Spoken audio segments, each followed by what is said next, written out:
I mentioned different levels of sponsorship before, with Mick Flanagan being here, to use that as an example, and then the entry-level first-time sponsorship person being here.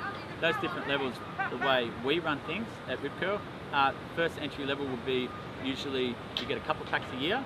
It'll be, which could be summer and a winter pack, and that'll be, they might be tied with a regional area, or they might be tied in with some retailers.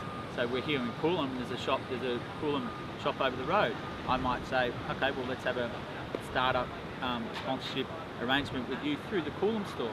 I'll deliver all of my product to the Coolum store a couple of times a year. That's a good example of an entry level. From there, then you'd go into a national team, and a national team means you get your own account, you can order your own product, and then I'll start asking the athlete to maybe post a couple of things on Instagram whenever they feel happy about it, or if they think it's cool, they can post it. Or I'd ask them to send me a couple of shots if they've got, and I'll pick some sick shots.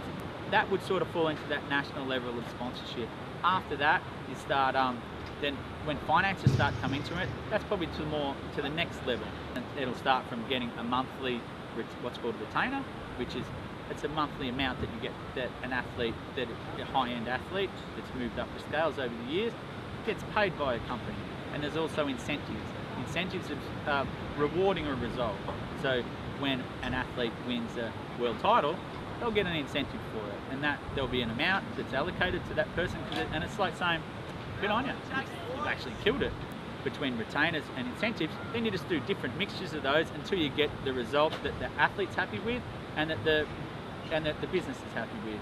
And usually you get together, you form an agreement, you shake your hand, and that can be with the manager, with the athlete, with both of them, with the parent, any combination of those. You come up with the right mixture of that, and then you sit down, you shake your hands, you go, great. Sponsorships, how long do they run for?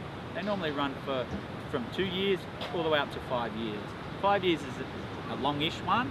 There have been longer ones, but in a grommet category, it'll usually be 2 or 3 years.